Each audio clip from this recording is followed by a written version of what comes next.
call the meeting to order. Item number 1 is the Pledge of Allegiance. Please. I pledge allegiance to the flag of the United States of America and to the republic for which it stands, one nation, under God, indivisible, with liberty and justice for all.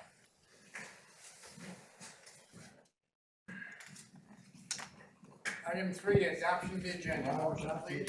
Support, Van Sickle. Motion by Romano, second by Sickle. Everybody's mics are off.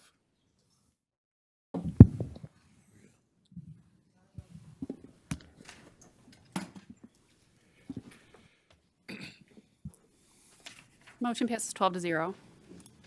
Item 4, the approval of minutes of December the 11th, 2025. Motion, please. Motion to approve. Support. Motion by Van Sickle, supported by Grot. Please vote.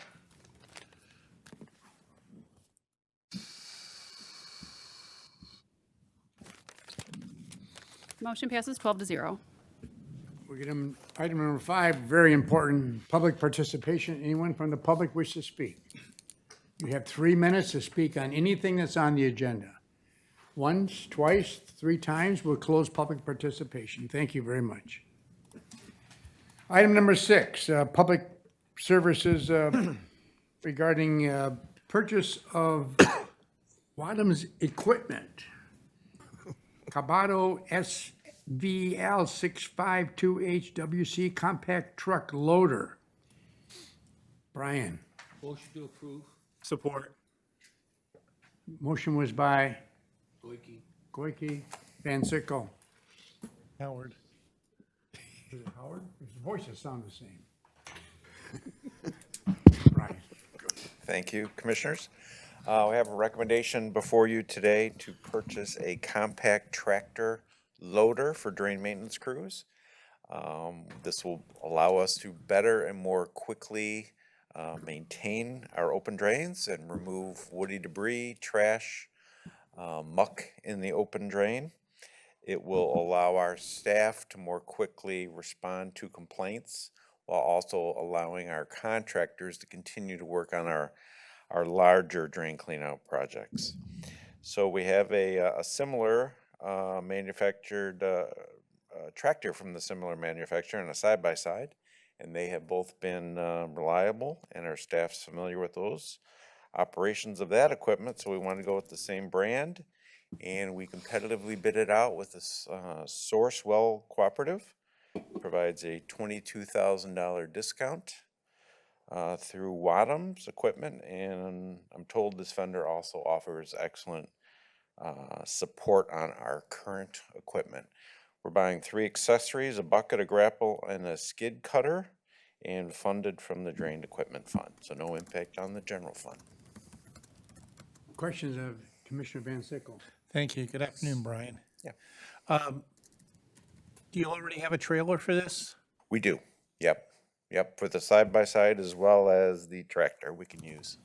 Okay, Yeah. that's all. Thank you very much, Chair. Question, do you currently have nothing in inventory? We do not have this unit, and the thought is that we can do this ourselves rather than paying a contractor to do it because it's a smaller loader. So this is an additional piece of equipment that we think will respond quicker and save money. Is this used only for roads or is it for? No, this is for open drain cleanout, so not for roads, drains. So this would be more with Candace Miller's? Correct. We don't have something like that now? We do not. We, as I'm sure Commissioner Goiki can tell you, he probably wished he had this equipment when he was out there, but we have limited equipment. The bigger equipment, we use contractors to do that work. No, I'm just curious because a month or so ago, there was a cleanup in Clinton River off of Dunham Road. And that was not our equipment, that was, That, unless the chipper was used, we have a chipper, but no, if it was a big front-end loader, grapple couple type, of them that'd be there. a contractor that doing was a that. contract. Our guys are assisting them, our 3 laborers. Yeah. All right, thank you. Commissioner Gerke? Thank you, Mr. Chair. Thank you, Brian. I asked for this machine 6 years ago. This machine's on tracks. It's better accessibility to all the off-road places where the brush is. And with the grapple on it, he can pull the stuff out better. And they already have a dump trailer to put it in, the garbage that can be hauled away. It's a great asset to her department that they can do a lot more without, with the 3 employees they got doing the manual labor versus having a contractor come to do this stuff. So this would be a great asset. Right now, they also got a little Kubota tractor that they can put brush hogs and stuff on. So being that I was there for a few years, I did everything but kiss them to get me one of these back then, and I'm still not gonna kiss them. It's kind of cute. Thank you. No other speakers? Please vote. This one.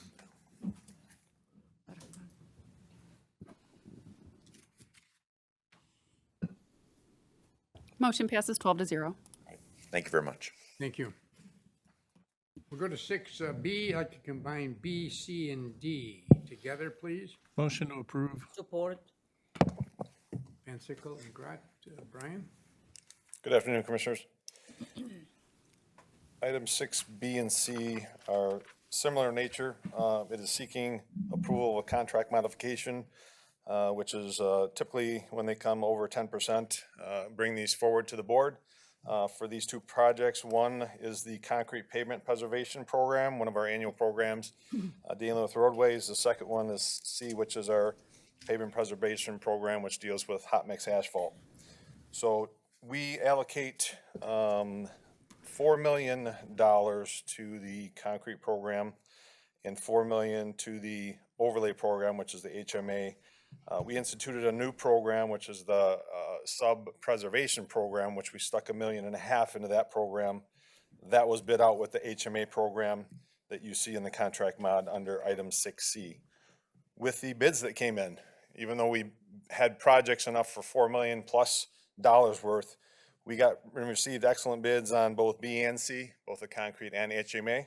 So we wanted to put that budgeted amount and allocated amount to good use. So we went to the contractors, asked if they could provide additional quantities to get us up to the levels that we actually budgeted for. And they were accommodating as far as utilizing the unit prices that they bid on the project. So we were looking to take advantage of that. So those projects are underway and seeking approval to increase the dollar value of those. Like I said, we originally had a bid price of about $3.3 million. We had $4 million allocated for budget in the concrete program. We had about $5.5 million budgeted for in the HMA, and that came in at 4.9. The additional savings that we can utilize for these programs also comes in other projects that came in under budget as far as budget that we had and then what the bid price was. We've been getting great prices for projects, so we have a savings in a lot of the projects that we have. So we're not in a delta of being over budgeted quantities. So this is just adding to the communities as far as the ability of us to work our annual programs, both HMA and concrete, more in the communities and provide more of a service in quantities to those communities. So seeking approval of B and C, contract modifications as presented. And D is a contract for Michigan Department of Transportation. It involves signal improvements at various locations located in the village of Romeo and city of Fraser. We had got some federal funding equating to 62% of the cost. And this is for updating of cameras, technology that are within these city limits and village limits that pertain to our jurisdictional intersections and roadways. So seeking approval of that contract, Michigan Department of Transportation for $2,366,770. Entertain any questions. Commissioner Gorky. Thank you, Mr. Chair, again. Thank you, Brian, for being here. Because of, at the state level, they were talking more money for local roads and stuff. You know, these are stuff that you already got going. Because of the 26 budget, we were working on all that. How much extra, are you figuring extra sites, do you have it pre-planned on, scheduling of, if we get more money so that we can do more of the secondary and or primary, depending on how the money is earmarked? Yes, depending on the exact number, I mean, we're hearing ballpark numbers now. I mean, it started out at a lot higher number when they're initially talking about figures as far as the extra road funding. We have had internal discussions on how to best put that to use in the shorter term and then longer duration. You know, the way it looks right now, we are looking to get anywhere from 28, 29 million additional dollars as far as 2026. And then that ramps up to potentially about 40 million maybe at the end of 4 and 5 years for funding. We are looking at the neighborhood road program that they have set up and looking how to best implement that. We'll know more once we get better guidelines and distribution of that money and exact number that we're getting. So, but we're looking at that and been discussing it. Yeah, because they, my understanding is it's not gonna, you know, the extra money coming in is not going to be dictated by PA 51, so that it, quite possibly, we could get more funding for our secondary roads versus the county roads and the primaries, you know, the trunk line roads, the MI and US. Yeah, it's all state funding, so it makes it easier on us and we're able to initiate projects in a more timely fashion than receiving federal monies, which has a lot more guidelines and requirements that are associated with that. But once we get a kind of breakdown of, you know, how much we're getting and when we're getting it and what delivery method, we'll be able to better program that. We do want to bolster some of our annual programs. We can put that money to good use more readily with those annual programs, but still look at our future, you know, larger projects. We do have Innovate Mountain to the south end. We want to complete that to 8 Mile. We have the bridge over the Conrail on Metro Parkway between Mountain and Van Dyke. We have sections of DeQuinder at the south end that we want to look at and get done. So there's a lot on the table for us, but those are larger lists and take a lot more money, so. You, without your MDOT money, because you do the contracting for the state, you know, for their I-roads, you know, the cleaning and all that stuff. State maintenance contract. That's all extra. I understand that budget part. What is the county's actual, how much did we receive on our normal funding last year from them? For the state maintenance contract? Huh? For the state maintenance contract? I believe No, we're, not for the, not for the state, for our regular funding for our normal roads, the county part, not the this year our MTF funds, I believe, were about 82 million. 82 mil, okay. And before this package came along, we were anticipated to get about 85 million if things ran normally, aside from this additional funding, so. Okay. Thank you very much, Brian. Thank you. You're welcome, Commissioner. Commissioner Van Sickle. Thank you. First, I want to thank your department for jumping on that unit pricing and getting that other work done for that better price, because I'm sure that saved us money in the long run. Sure does, yes, thank you.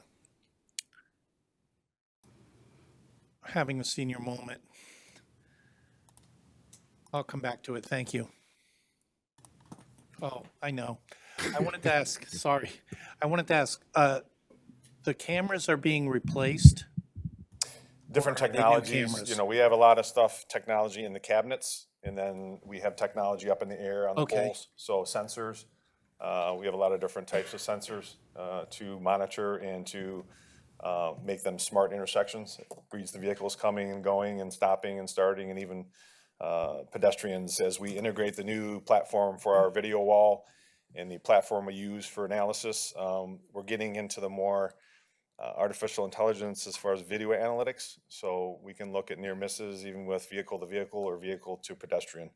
So that's what we're kind of getting into more so with our Comtech facility and that type of video coming in. We have cameras, 300 plus cameras throughout the community at different intersections. Now, what's the technology they send back on? Is that all fiber?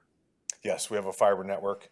Is that fiber leased network- from a vendor? Is that leased from a vendor or our No, own we fiber? own our own network. We own our own network.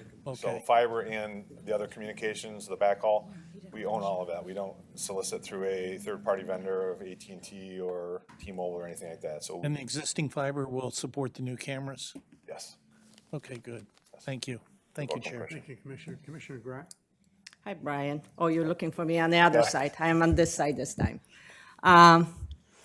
The ditch program, do we contract this, or you doing this on your own? County does that job? That will be contracted out. Just finalize the program for that. We solicited the communities for locations. Being that it is a new program, we had to compile all the information and process to move forward with. So we have that. We put it out for advertisement. And I'm hoping to get that back to you as far as a contractor and a contract in a couple weeks. What's the need in the county? Is there a lot of interest for the program? I can say there was interest. There wasn't, being a new program, even like our sub-reconstruct program, it took a couple of years, 2-3 years to get kind of fully vetted by the communities and understood. We can try and educate as best as possible. I think we have about 350 to 400,000 out of the million that was the max program. So there's 500,000 to match another 500 from the communities. We have a total of about 350 to 400,000 right now. You know, I think the more it gets out there year after year, we'll make tweaks to it to better bolster the community's participation. But that's what we're kind of looking at right now as far as a program moving forward. But we will hire a contractor to separately do the ditching operations for the various communities. Okay, so it's coming up Yes, soon. Well, remember Shelby needs that. for sure. And they want to match, so. Yep, they're definitely on the list and part of that program, and probably more Okay. so than any other community. Okay, thank you. Thank you, Commissioner. Thank you, Commissioner. Commissioner Kofi? Okay, did you just misspeak? Because I thought it was 300,000 we give you to do the match program, not $1 million. I thought we give Candace's department $1 million. Candace was for the million. ditching. The general fund donated or contributed 300,000. Us as a road department, we put in 200,000 to make a $500,000 Okay. match. So 5 and 5, so All we right, would I have wasn't aware of the a other $1 million Thank you. I'm total so- potential thank you very program. much. Great catch. You know the speakers? Please vote.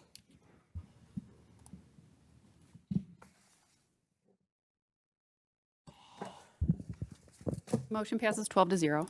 Thank you, Commissioner. Thanks, Brian. Thank you, Brian. Oh, Brian, I didn't realize, I'm so sorry. Can I ask you a question? I thought you were going down farther to these other things here. The Metro Parkway, Crocker intersection, do you have Metro Parkway and Crocker. Okay. 16 and Crocker? Do you have any idea when that'll be completed? I can check into that. I can check That's a with, fun intersection. Yeah. I go around it, so I'm fine, but, you know, for people coming back and I forth. can to check work, as far as our project engineering team and see if I can get a time frame as far as where that's at, as far as completion I mean, I or, think it was set for a month, but I just wondered if you. Okay. All right, thank you. thank you. Thank you, Chair. Thank you, Thank you. Commissioners. Thank you, Brian. Let's move now to 6E through I, please. Motion to move to full board? Support. Commissioner Grott, Commissioner Howard, and Vicky, you've got the floor for a lot of conversation. So good afternoon, Commissioners. I said this is twice in 1 week. I'll go over item E, and then we can talk about F through the rest of the separation, kind of bundle those together. Budget amendment for a Michigan Health Endowment Fund grant for $120,000. This is a grant that we received. We were actually one of 10 communities that were selected, looking at focusing on our non-motorized trails in Macomb County. The funding would help complete the planning as well as the engineering design. I'll take any questions on that.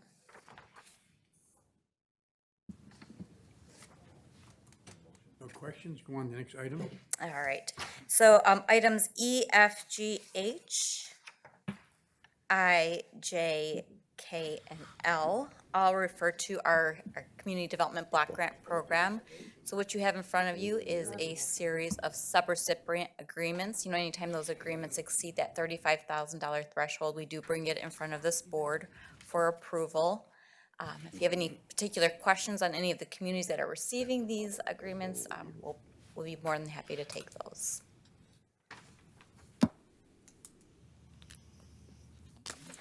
No speakers? And you addressed I as well, correct? Correct. Okay. No speakers, please vote.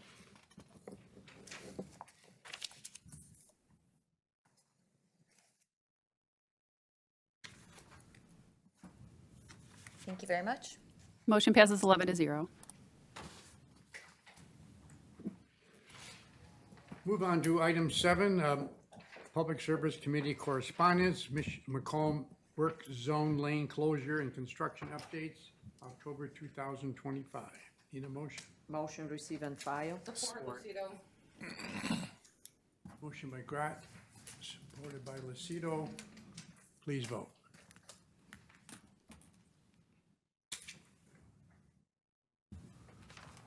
Motion passes 12 to 0. And unfortunately, I have to pass this gavel on to Commissioner Romano.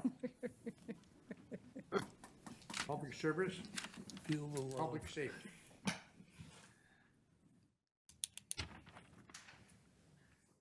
Thank you, Commissioner. I'd like to open this Records and Public Safety Committee. Item 9 is the Records and Public Safety Committee Department recommendations. Item A and B will be together. It's a budget amendment for the Sheriff's Department. It's for Avon gas masks in the amount of $40,477.24. We have Captain, I'm going to say Rutten. It's Rutan. Chair, I'll make the It is motion, routine. refer to full board. I'll support. I didn't ask for that yet. Okay, we'll wait. Okay, no. I have a motion, support. Cap, go ahead. Good afternoon. Today we are requesting to purchase new Avon gas masks for the Macomb County Sheriff's SWAT team with a budget amendment to cover the cost of the purchase, which is $40,477.24. Funding is available in the general fund, road patrol contracts / jail and administrative salary and wages. This funding is available because we have been unable to fill deputy positions, which will leave us a surplus in salaries and wages for fiscal year 2025. We currently have 12 total vacancies. We are asking for these funds to be moved from uniform services, capital outlay, expense equipment. Under Sheriff Darga did speak with the finance department to have this budget amendment approved. Avon is a sole source vendor, which offers a mask along with a microphone in one unit. We are asking for 30 total masks. Our SWAT team is a multi-jurisdictional team consisting of 28 officers from 7 police agencies in the county. And if you guys have any questions, I'm here. Thank you, Captain. We do have some questions, but I'm the chair, so I can ask mine first. How old are the old masks? The last rec I could see of purchasing any gas mask, 2012. And what are you going to do with those? We're gonna use them for training, and Lieutenant Conklin, you wanna help me out with the use of them? Absolutely. The old mask will be retained for training purposes for the team to use. So this way we're not using the new equipment to degrade it, to take the lifespan off of them. The lifespan of these masks is 10 years shelf life, meaning in a box sealed for 10 years, they'll still be good. As the captain said, we've had these since 2012 and used them on numerous operations as well as training. So they've broken down and are no longer past their useful life. So I'm trying to go from memory, but I remember the old mask, or some old masks used to have the two side. What's different with, and why the cost? What's so good about these masks? Those were real old. So what the mask itself, the mask is set up, there's canisters. The canisters are replaceable. We have multiple canisters that we use depending on the type of gas or environment that we have to operate in. So those are kind of throw away, use them for so many hours and then get rid of them. The actual mask itself though, that's the rubber and the components of that's what breaks down. But this new technology as well has a microphone system inside of it. With our hearing protection that we have right now that allows us to communicate either officer to officer in a Bluetooth bubble, as well as our radio system that we have to be able to communicate information back and forth. We can hear each other, speak to each other, talk to the command post, relay information. Whereas right now, we're basically screaming at the top of our lungs trying to get through a prep radio, which really doesn't work. Don't leave. We have some questions. You might as well stay up there. You might as well stay up. Commissioner Perna, please. How many masks we have right now? Right now, we have 30. And how many new ones are you going to get? We're getting 30 new ones. And how many times have you used it in the last 10 years?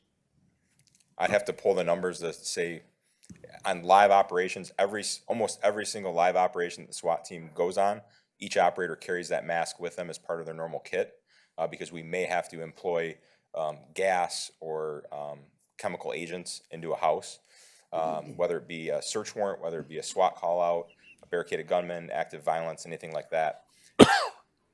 So we always have those, as well as we're using them for our training, which we train monthly. So, I mean, I can't count the number of uses. How many times have you actually used them? For SWAT or for? I can't, like I said, I can't count. We've used them multiple Multiple times. There's many times that we go into if we go into a structure, that we've you know, if we've deployed gas into a house or chemical agents into a house on a barricaded subject, even if we get the barricaded subject out, we have to go inside and clear that building. The only way that we're gonna be able to go in and clear that building is we have to don those masks, go in to be able to safely operate in that environment. It's personal protective gear that keeps the operators themselves safe in those environments. So the life expectancy in the new ones would be 10 years as well? It's a 10-year shelf life. Again, we're gonna be using them a lot, but it's newer technology, and it's part of, I guess, part of doing business. I mean, it's a piece of equipment that is vital to our operation, and we can't operate in these volatile environments without it. All right, thank you. Yes, sir. Don't you guys move, we got 5 more commissioners. All right. Commissioner Goyke, please. Thank you, Mr. Chair. I looked them up just before the meeting because I was wondering about the cost, but I see the greatest advantage to this is the communication factor that's available on here right now. And, you know, coming from, you know, the private sector having to worry, I can understand because of, you know, drugs, that methamphetamines and all that other stuff, you know, that it's an essential, and I'm supporting you very much. But on a lighter side, this is, I want to, because of ethics committee, who's the Avon lady collecting? Is she not it's not a Whiteman or anything, is it? No. Different Avon. Avon's the name of the company. Yeah, we got, is it good for your face? That's all we want to know. The ladies want Pass to on know. that. I don't think they sell gas masks. Are you all set? Thank you. Commissioner Howard, please. In the water. Fully supporting this item. I have an unrelated question. If you guys can hang back afterwards, it's just a quick question about something we dealt with previously. That was all. Yes, sir. That's Thank it. you, Commissioner. Commissioner Van Sickle. Good afternoon. Little off topic, do any other officers other than SWAT deploy with and use gas masks? Mobile field force? Our mobile field force team, they do. They have masks. They use chemical agents as well. And then road patrol deputies have a respirator that they have as well. Totally different setup because of the environment that they're going to be operating inside. Are their masks on a different replacement schedule or something, or why aren't we buying all the masks at one time, I guess is what I'm I believe asking. mobile field force recently got new masks. They recently got new The last masks, and couple- also I believe that the mobile field force is there's a different federal funding because of the response to like riot control type things. There's a federal funding that really takes care of almost all of their expenses, a lot of their expenses for uniforms and equipment, which the SWAT team doesn't qualify for. I was Unfortunately. just looking for better pricing on larger quantities, that's all. We did initially get this quoted, and I believe the initial quote was around 60,000, 65. So. we're gonna- Okay. gonna Get it down No, as low no, as that- possible. And then how about the canisters? Do these masks come with a supply of various canisters, or you buy them all separately? We purchased them separately, and we do have a stock of those. Correct. Okay, thank you. Thank you, Chair. Thank you, Commissioner. Commissioner Hall. Thank you, Chair. So once again, you guys were successful in reducing the bid amount. You're really racking up some gold stars over here. We're learning, we're learning. My question's really not for you, it's for Kyle. This funding mechanism recommendation that we have here, would you explain that? Going from one fund to another fund that came out of a different fund. That's handled on the department level, just how they decide to, or where the money is coming from and how they decide that. If it's in, I can look specifically where it got. Yeah, because it says by decreasing, I'm not reading that F-101 stuff, road patrol contracts, jail and administrative office personnel. Yeah, they're moving money around within their budget to pay for this, so that's just, that budget amendment's needed based on our rules. So they're moving it around within their budget. Correct. They're taking it from road patrol contracts, specifically the jail and administrative office personnel, and then increasing the sheriff uniform services capital outlay item. Okay, so our policy is that's acceptable and that can be allowed. Yes, yeah, it happens quite frequently. Moving money around within their own budget to pay Okay, for I'll things. talk to you about my issue when we're done. It doesn't apply to you guys, you're fine. That's all I have. They That's all. determine where the money comes from. And Okay. I assume they work with finance or their internal finance staff, just figure out where best to pull it from. Okay. That's all I have, Chair. Thank you, Commissioner. Chair Sabatini, please. Thank you. So just to follow up with Commissioner Hawes' question, so did we have these initially budgeted in anywhere, or are we buying them because we were able to save money within those operating budgets? Initially, we were hoping that we were going to get money through a grant to pay for this equipment. Okay. However, that grant funding was not available, and we were not going to qualify for it. And due to the fact that we were pushing so far past the useful life of these masks and having some issues with some of our masks that they weren't working properly, we wanted to make that push. Okay. And Under Sheriff Darga said that we'd be able to hopefully fund it through this. I know we just recently approved the tasers, that renewal for those contracts, because they obviously have a shelf life as well, and we put those in the capital plan.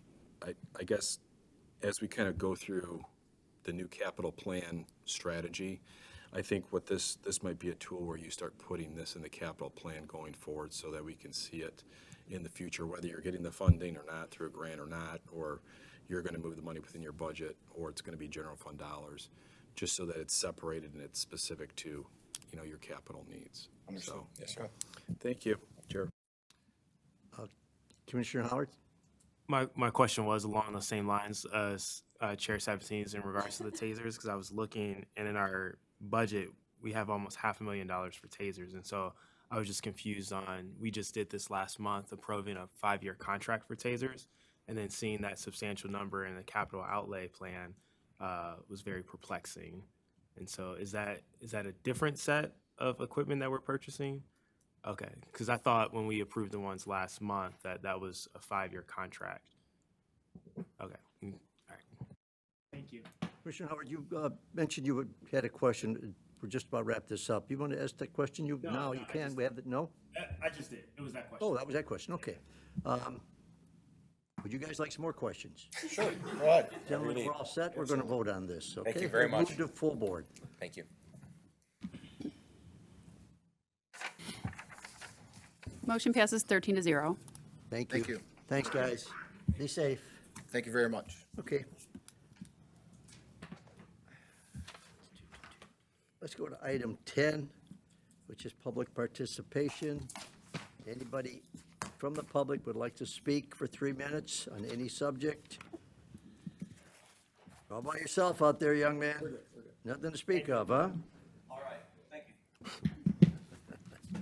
I'll move to item 11, which is commissioners' comments. Any commissioners who would like to, I better get back here, would like to speak? No, I messed it up really good now. Can I see a handshake or a hand raise? Go ahead, Commissioner Kraft. Thank you, Mr. Chair. I know yesterday was a long day, but I just want to thank all the commissioners again for their approval of all the PIHP items. There was a court hearing today on a different case related to this whole situation over in Grand Rapids. I was listening to a lot of the hearing this morning, so there's progress being made. But I just wanted to thank you all for the actions that we took yesterday. I know they were quick and fast and complicated, and I just appreciate all the work that this board has done to help our CMH and PIHP. So thank you, Mr. Chair. You're welcome. I think we all know patience is a virtue. Budget is going to be a little trying on all of us time-wise. Let's just roll with it. It comes up once a year. I think Commissioner Kraft and Commissioner Wallace do a great job, and along with Chair, so let's be patient when it comes to that. And I think they're doing a good job so far, so I don't know what they're going to do in the future. Hold on. Any other commissioners would like to make a comment? Done? Motion to adjourn. No, not ready yet. Okay, and on that note, if commissioners don't mind, I think we all know that Mary is leaving tomorrow. This is going to be a tremendous, she out there somewhere with, I can't see her head. And I know I speak for all of us when I say it's going to be a tremendous loss for all of us. Mary, come on up here by the podium there while I read this, will you? Let me see if we can embarrass you. You already did. Okay. Done. All right. Guys. The Macomb County Board of Commissioners offers the following tribute. Whereas the Macomb County Board of Commissioners would like to celebrate and honor Mary Hare on the occasion of her retirement from Macomb County government after 17 years of dedicated service. Whereas throughout her tenure, Mary exemplified professionalism, commitment, and enthusiasm while consistently going above and beyond in both her service to the public and as a team player to her colleagues. And whereas Mary's hard work and accountability proved to be a pivotal to her well-earned career advancements, Mary began her career with Macomb County as a typist clerk, looks like one, at one of the Macomb County Community Mental Health Outpatient Clinics.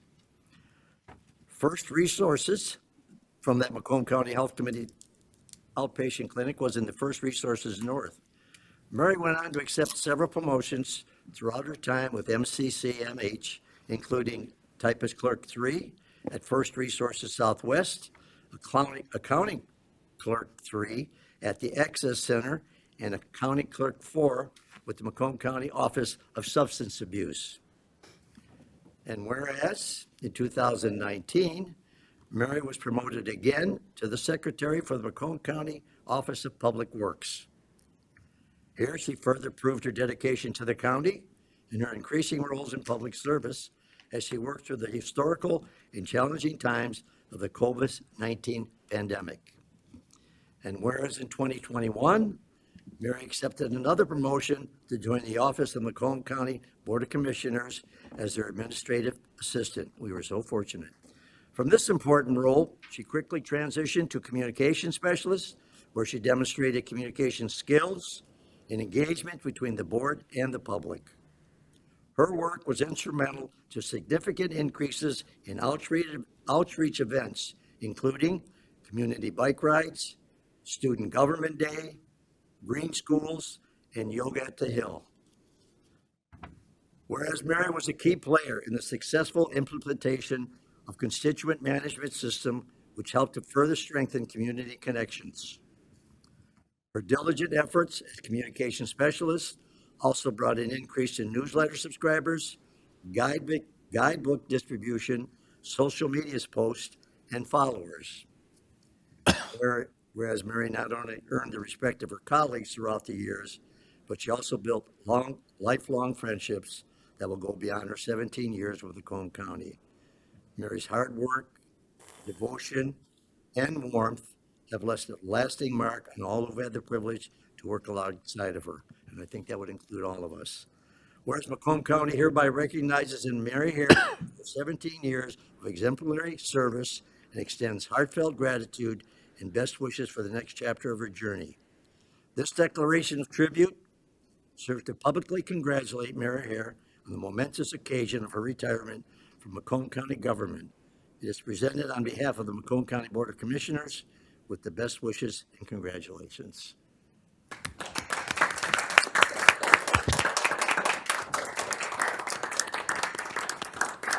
Now you Wow. your picture, Mary. Wow, thank you. I was very surprised. Crystal and has something here. Crystal?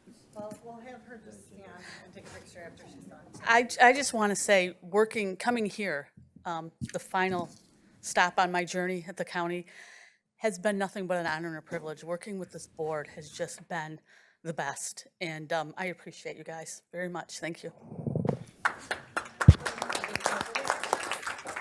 We'll do a picture like you do the casualty.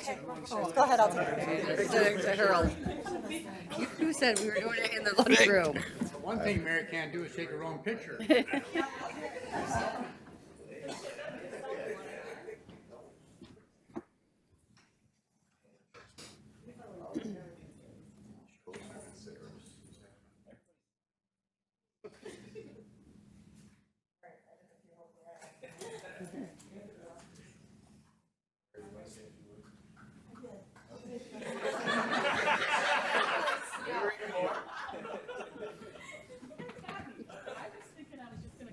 Sneak out. No, we had it planned. We had it planned. So let's all now exit to the library. To adjourn. That's very bad.